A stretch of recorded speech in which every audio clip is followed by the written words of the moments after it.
was an excellent dinner this afternoon, and we do appreciate everybody that fixed things, and I think everybody had a good time.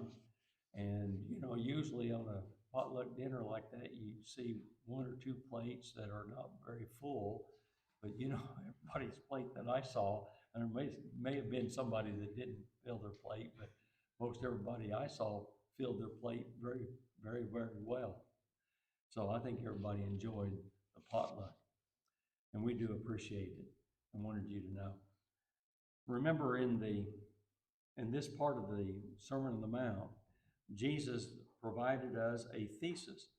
Of course, he did this in different other parts of the Sermon on the Mount, but anyway, our thesis in this particular part is take no thought for your life, which is the King James translation, or be not anxious for your life, the American Standard, or do not worry about your life, the New King James. And they all basically say the same thing. And the idea is don't give over thought to the things of this world. Now, a thesis is a statement which sets forth a particular lesson or a basic teaching, and then everything taught around that thesis or after that thesis centers upon the thesis. So if we establish the thesis for this particular section, which Jesus did clearly do that because he repeated it 3 different times, as we've mentioned already, but he clearly established the thesis. So that's the main intent. That's the main lesson. That's the basic teaching within this. Now, after he stated his thesis, he followed it with, what shall we eat? What shall we drink? Or yet for your body, what ye shall put on? Is not the life more than meat, and the body than raiment? Now, Jesus provided, after that, 2 basic illustrations. The first illustration is, behold the birds of the air. Now, we looked at that last week, and we considered that particular illustration at that time. And the second is, consider the lilies of the field, and that's our purpose, and that's the lesson that we want to look at in this particular lesson. Now, the illustrations fit perfectly with the thesis. The birds of the air illustrate the statements, what shall we drink, and what shall we eat, or what shall we drink? And it answers the question, is not life more than meat? And then the lilies of the field illustrate the statements, nor yet for your body what ye shall put on. And then answers the question, is not body more than raiment? Now in Matthew 6, verses 28 to 30, this is the entirety of the statement that Jesus made concerning the lilies. He said, and why take ye thought for raiment? Consider the lilies of the field, how they grow, they toil not, neither do they spin. And yet I say unto you that even Solomon in all of his glory was not arrayed like one of these. Wherefore, if God so clothe the grass of the field, which today is, and tomorrow is cast into the oven, shall he not much more clothe you, O ye of little faith? Now, we divided this particular part into 3 parts. We're going to first look at the lilies of the field and what they are and different things about it. Then we're going to look at the glory of Solomon, and then we're finally going to look at God so clothed the grass of the field. So first then, the lilies of the field. Now, concerning the birds of the air, Jesus said, behold the fowls of the air. And now in our text, he says, consider the lilies of the field. But do you see more differences than just simply the fowls of the air and the lilies of the field? Well, the first is behold. And the word behold is really the concept of looking at and considering. It literally means to look upon or to gaze at or to turn your eyes upon. And you could imagine now, in the first century, oftentimes lessons, and since we call this the Sermon on the Mount, and that's where he was, then he was outside and probably in kind of a natural pavilion type area. And it probably had some acoustics there and different things like that. And being outside, you think there are birds out there? Well, yeah. And so he says, look at the birds and consider what he said about the birds. But then the word consider is much different than that. It means to learn thoroughly, to examine carefully, or to consider well. And so the concept seems to be intensified. Look at the birds of the air, but then you examine carefully the lilies of the field. Now, what are the lilies of the field? That's a concept that all of us have to ask at different times. Now, the reality is we really don't know for sure. Most believe that they were common in Palestine and they were within sight of when Jesus preached. In other words, he says, look at the birds of the air, and they could see those birds. And then consider the lilies of the field, and they could turn and see that grass and the lilies within that grass. And so it is said that visitors in Palestine during the spring and especially during the summer, although much of the year was like that, the hillside of Galilee were covered in lilies of all shades and all colors. Now, I don't know about you, but when I think about a lily, I normally think about a white lily, and for whatever reason, but they would have been in all different shades and all different colors.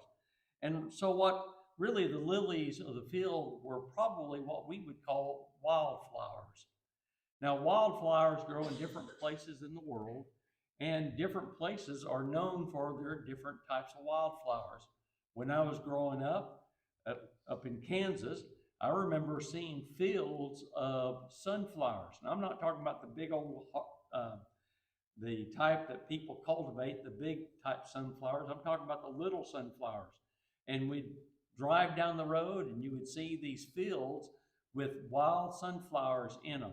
Very beautiful. And although the cultivated ones are also very pretty as well. And then when you go down into Texas, they are known for their purple bonnets. And so you drive down the road and all of a sudden you come across a field and the field be covered in purple bonnets. And so, you know, different places of the world are known for different wildflowers. And so these were probably some type of wildflower that they had there in Palestine. Now, what does Jesus then want us to consider about these wildflowers? Well, Jesus made mention of three different things specifically for us to think about as far as these wildflowers. And the first is, he said, consider how they grow. Now, I don't know, the point is that we watch the wildflowers grow, but I mean, if we stop for a moment and we look and stare at that wildflower and we really are carefully examining it, can you see it grow? Well, no, you can't see it grow. But it is also amazing. You wake up one day and you go out into a field. Wow, look at those flowers and those wildflowers that have cropped up in the field. And even though they don't happen overnight, but at the same time, we're amazed at it. But the point that Jesus made is they grow naturally. They don't have to worry about their growth. They grow naturally.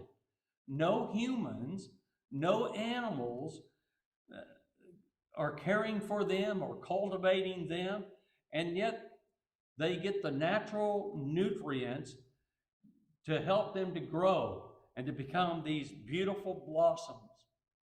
Now, obviously, in a field like that, there's no humans that go out and cultivate those things, or at least none that I've ever known to do that.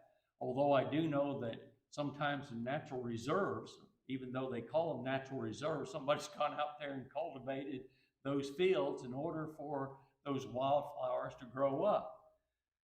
But no animals take care of them either. I mean, there's no flock of birds that get together and start talking with each other. You go take care of this particular part of the field or that particular flower, this particular flower. No squirrels do that. No foxes get together and have councils like that and then go out and cultivate those things. It just simply doesn't happen that way. No, God is the great provider, and the lilies of the field don't have to worry about that. But then he also said how the lilies do not toil. Now, obviously, the word toil is the word for labor, and it usually shows an intense labor. The lilies of the field don't have to intensely labor. They do not weary themselves through the struggles of life. Now, could you imagine the lilies getting together and saying, this is really becoming very difficult for us to cultivate this field and to grow up in this field? No, that's not what the lilies do. They're not anxious. They don't worry about the toils of life. They don't have to worry about the labors of life. Life is full of labor. There's no doubt about it. And even sometimes those wildflowers have difficult times growing because of the lack of rain, lack of moisture, because of the depth of the soil, or whatever it might be. But the lilies don't have to worry about those things. They don't have to worry about catching the clock from 9 to 5 and those kinds of things. But then he also said he wants us to consider how the lilies do not spin. Now, the word spin there is not a reference to spinning like a pinwheel or like a whirly-jig. That's not the type of spinning that he's talking about. The type of spinning that he talks about in this particular passage is like the spinning of a thread. In other words, the making of clothes. That's how they would have made it. They wouldn't have been able to go to the local department store and get their clothes like that, although they probably had different seamsters and seamstresses that would make clothes for them. But they wore very simple clothes. But the spinning was really the idea of spinning a thread with the thought of making a clothes, and not the spinning of a pinwheel or something of that nature. Now, here's the point, though. The lilies are gorgeously arrayed, and yet they are arrayed without spinning a single thread to make clothing. They don't have to worry about that. God takes care of it for them. They don't have to spin. So God graciously clothes the lilies of the field without a single thread spun by the lilies.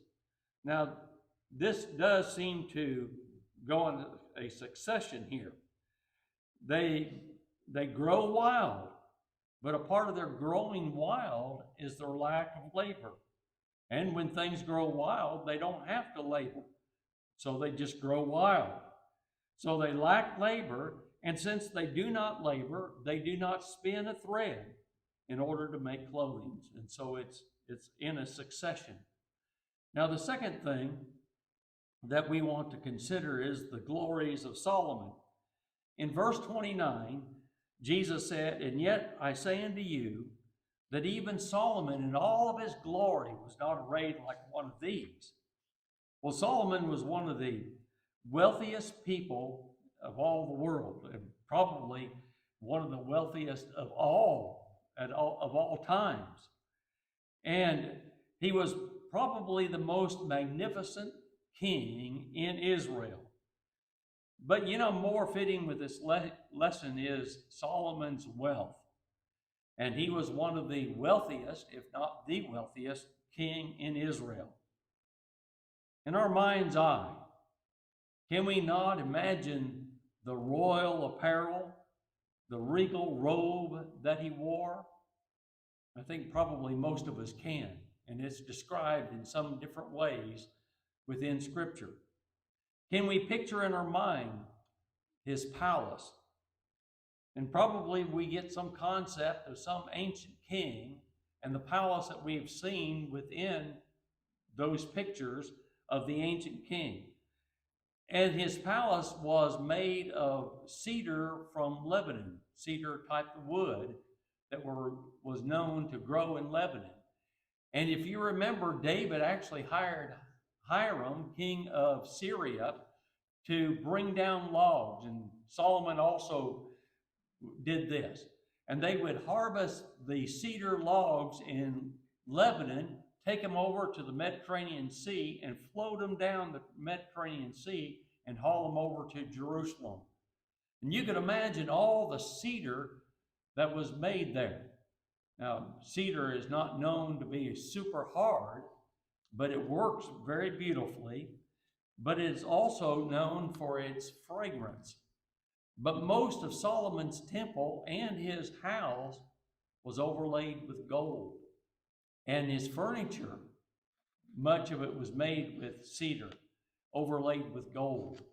And in fact, if you walked into Solomon's palace or to Solomon's residence, you'd be amazed at the amount of gold that you would see.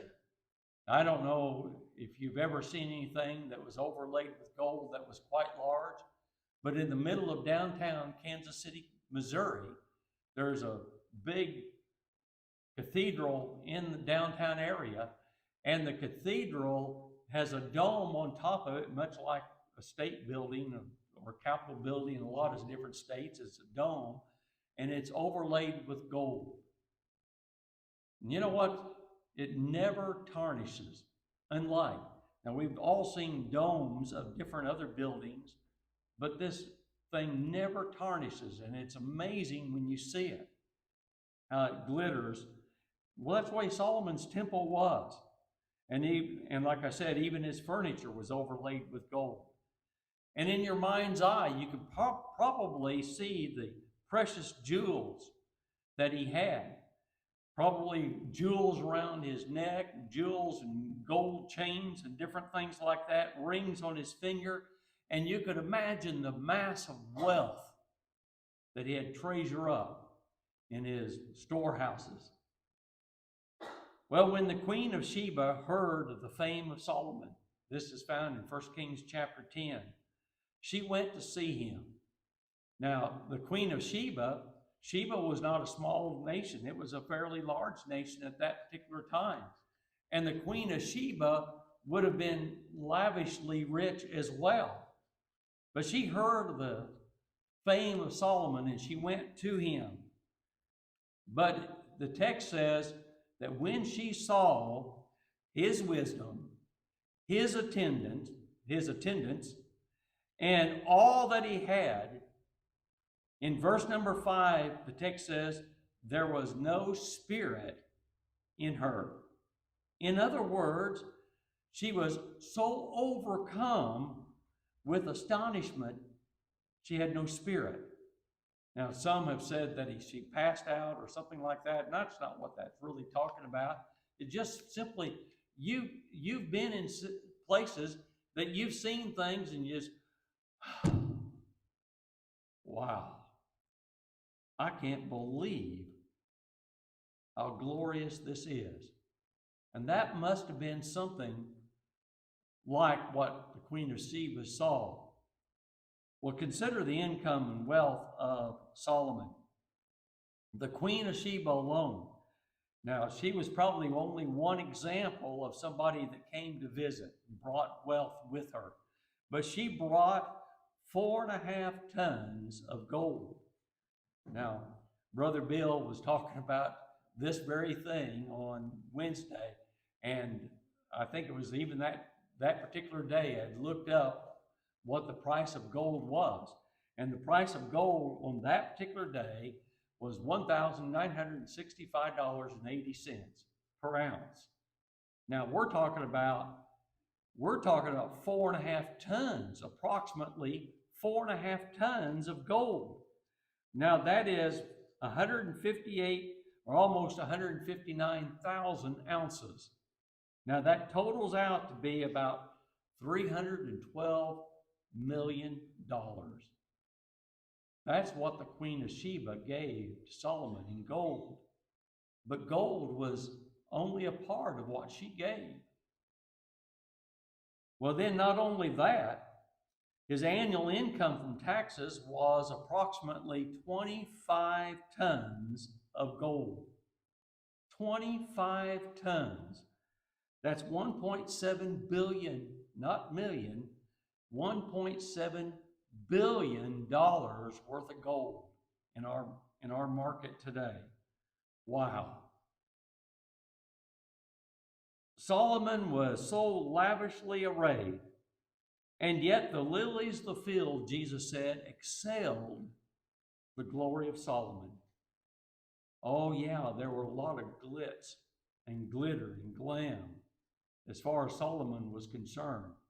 But the lilies of the field are greater than Solomon, excelled Solomon. Now this ought to cause us to stop, think, and ponder that the beauty of the field is so lavishly arrayed. The field of wildflowers is so beautiful.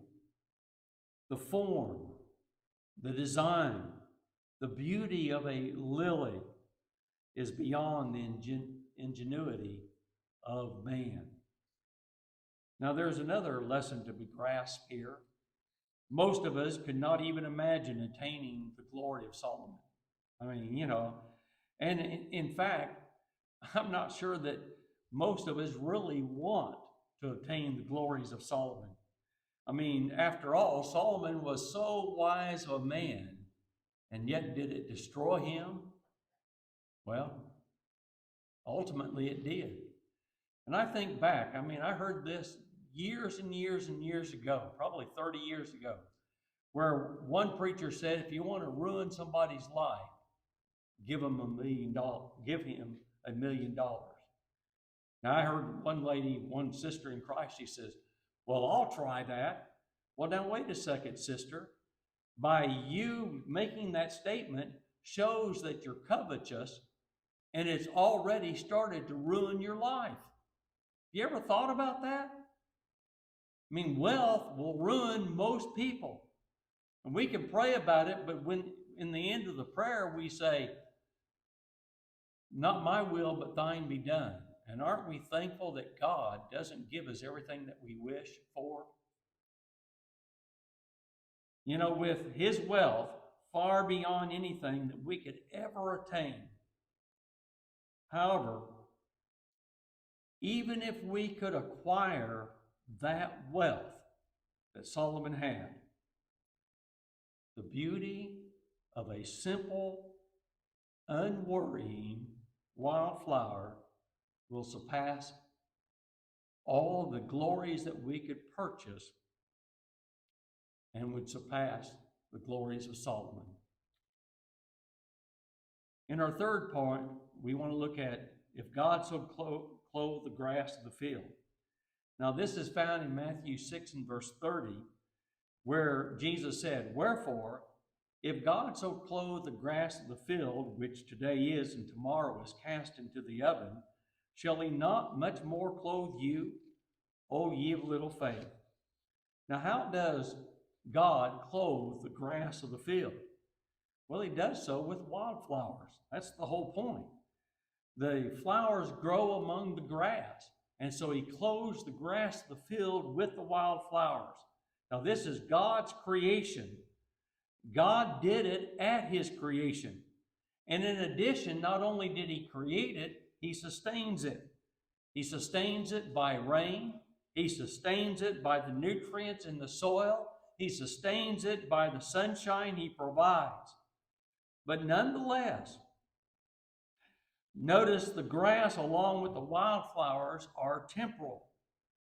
Now, what we mean by that, it's only for a season. And generally speaking, wildflowers are for the spring of the year and for the summer. Now, there are some wildflowers that grow other times of the year, but for the most part, that's when we see them, is in the springtime and in the summertime. But when the summer passes, as in the fall, we don't see them anymore. I don't know how you did when you were a kid, but I know that in this area, wildflowers grow up, and one of the wildflowers that I was always amazed with when I was a kid was a dandelion. And I always thought dandelions are pretty neat looking, and I still think they're pretty neat looking. And I remember going out and picking a bunch of dandelions and giving them to my mother. Well, she enjoyed us thinking about her, no doubt, and she probably enjoyed the dandelions for a little while. But we'd go back, and ultimately they'd wilt, and we'd throw them back out in the yard. And you know what they would produce? More dandelions. And so Dad probably was upset with us that we picked all those dandelions and throw them back in the field or back into the yard, whatever. Well, they're temporal. They're for a season. They're for summertime and for springtime and summertime. Well, it is, Jesus said the grass is here today and gone tomorrow. The temporal nature of grass was also spoken of by the psalmist, who said and who wrote in Psalm 90, verses 5 and 6, and applied it to man. He said, in the morning they are like grass that groweth up. In the morning it flourisheth and groweth up, and in the evening it is cut down and withereth. Well, what happens to grass? That's exactly what happens to grass. It groweth up in the morning and it dies in the evening. And those of us that live in Oklahoma and those of us that grew up in Kansas, we can all remember, although this past year was a little bit different, but all of us can remember times in most years when the grass is nice and green in the springtime, and as June comes to an end and July begins, then it turns brown. And we're waiting on that little bit of rain that will green it up again, just so that we can mow it down again. So, but you know, that's the way grass is. Grass grows up and grass dies. And also the grass and the flowers will be destroyed at the end of time, for God will destroy this planet. 2 Peter chapter 3, verse 10. Now, Jesus was more precise than that. He described what happens to the grass. It is cast into the oven, Jesus said. Now, in that particular place, in that particular part of the world, at that particular time, there wasn't, for the most part, great forest of trees in Palestine. Now, there were to the north of Palestine in Syria, but as far as Galilee and in most of Palestine, there wasn't great forest of trees. And so they had to have fuel for heat and for cooking. And that's what Jesus actually was referring to. They would go out and they would gather the grass that would naturally grow, and along with the grass, because the flowers would be grown up within that grass, they would gather it up and put it in the oven. They would light it. And you could just imagine how much grass this would take. But every day you would have to do this, gather that grass up, probably bundle it up in some way to keep it from burning too quick, and they would heat up their ovens with that. And sometimes, because of the writing of Hosea and others, then we know that sometimes it would take hours upon hours. The baker would have to start his oven the night before, and they would heat up that oven and keep adding that fuel to it all night long to heat up that oven. But before they would bake, they'd open up that oven, they would drag out the ashes left over from the grass, they would put the dough into it, and the heat that would be gathered in the stones that the oven was made of, or the bricks, or the mud that it was be made of, and that would then cook the bread. But what has happened to the grass? It's been consumed. And so nothing is left of that grass. It is cast into the oven and it's gone. And thus, the grass of the field, along with its flowers, were transient and passing. Now, in contrast, man is eternal. In Genesis 3 and verse 19, now this is a promise made to Adam and Eve after they had sinned in the Garden of Eden. He said, in the sweat of thy face shalt thou eat bread till thou return unto the ground, for out of it wast thou taken. For dust thou art, and unto dust thou shalt return. Now, as far as man is concerned, we're going to, as far as this old body is concerned, we're going to return to the ground from which we came. The Hebrews writer said it this way in Hebrews 9 and verse 27. It is appointed to man once to die, and after this, the judgment. In Ecclesiastes, Solomon noted specifically what's going to happen to us. He says, then shall the dust return to the earth as it was, and the spirit shall return to God who gave it. You see, man is eternal, not this old physical body. And we have to be really careful that we don't think about ourselves as this physical person, but rather as this living soul, this living spirit that will return to God. And since man is eternal in nature, he has greater value than the lilies of the field. Now, I noted this last week concerning the birds, but the same point ought to be re-emphasized concerning the lilies. God did not send his son to die for the lilies of the field. No, he didn't die for the birds, and he most certainly didn't die for the lilies. He sent his son to die for the sins of mankind, which indicates men or mankind, humanity, is of greater value. Now here's the point. If God so clothed the grass of the field, showing his care, showing how much he wants them to grow, if God so clothed the grass of the field with beautiful flowers, shall he not much more clothe you? If God adorns the lowly, temporal, and passing grass of the field with beautiful, magnificent, and gorgeous lilies, surely he will give common clothing to man, his eternal creatures. It is so foolish for man to think God, who marvelously clothes the fields with the flowers, would neglect to clothe his greatest creation, mankind. When we come to the realization that God made us eternal creatures and has given to us everything needed to have life and to have it more abundantly, then we will also realize he will not neglect us while we are living in this life and in this world. You know, there's another lesson that I don't want to skip over, and I think it's a pretty important lesson that we realize, and that is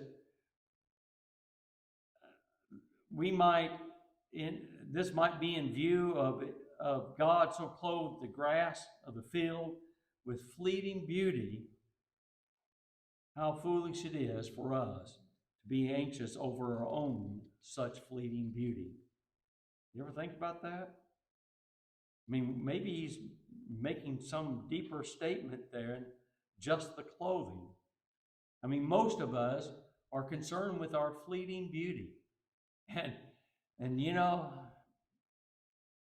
this morning when I was getting ready for services, I looked in the mirror and thought, man, you're getting gray. Now, I mean, that's no surprise, but I think it is grayer than it used to be, and I had some little pigment in my hair still just a few years ago. But you know, it's fleeting. The beauty that we have when we're youth. And I remember that full head of hair and had it longer than some people had it, no doubt about it, but nonetheless, it is fleeting. And that beauty is fleeting. Solomon had that. I mean, when you think about how lavishly arrayed Solomon was,